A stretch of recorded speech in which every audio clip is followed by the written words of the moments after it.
Hi friends, నమస్తే అండి. చూడండి, ఇక్కడ వచ్చేసి పైన మీరు ఇంతకుముందు పాత వీడియో చూస్తుంటే ఇదే అర్థమవుతుందనమాట. ఇంతకుముందు వేరేటివి ఉన్నాయి, ఇక్కడైతే వేరే విధంగా ఇప్పుడు రంజాన్ స్పెషల్ అనమాట. ఈ విధంగా అయితే చేసేసుకున్నారు. చాలా కలర్ఫుల్గా ఉందన్నమాట. చూడండి, వెనకాల వచ్చేసి ఒక గుడ్డ అయితే వేసేసారు, కటాంజన్ లాగా. బిట్టుగుడ్డు అయితే అలా పెట్టేసుకున్నారు. టీవీ కూడా పెట్టేసుకొని ఇదే డైనింగ్ టేబుల్ లాగా పెట్టేసి అక్కడైతే చాయ్ గవ్వ అట్లాంటివి పెట్టేసుకోవడానికి అయితే పెట్టుకున్నారు. ఇక్కడ చూడండి ఎంత బాగుందో, చాలా బాగుంది.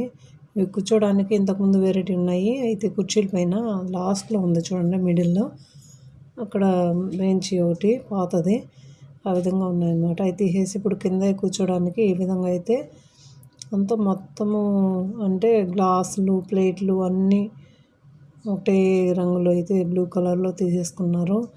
చాలా బాగుంది. ఇప్పుడైతే కూర్చోడానికి కలర్ఫుల్గా ఉంది కదా. లైట్లు అయితే ఇంతకుముందే ఉన్నాయి, ఇవి మాత్రము మార్చేశారనమాట. ఓకేనా. ఇప్పుడు ఎందుకంటే ఈ విధంగా రోజు ఇదే రంజాన్లో ఒక పొద్దు చెల్లించేసిన తర్వాత అయితే సాయంత్రము స్నాక్స్, టీ, గవ్వ ఇవి తెచ్చుకొని ఇక్కడ పెట్టుకుంటారనమాట, చాయ్ గవ్వ.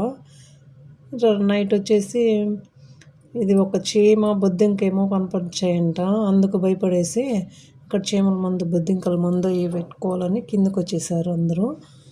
ఇప్పుడైతే నేను ఇవన్నీ తీసేసి చీమల మందు, బొద్దింకల మందు అయితే వేసేయాలి. స్ప్రే చేసిన తర్వాత అయితే కిందికి వెళ్ళిపోతాను. ఓకే ఫ్రెండ్స్, ప్లీజ్ కొంచెం సబ్స్క్రైబ్ చేయొచ్చు కదా, లైక్ చేయండి, షేర్ చేయండి.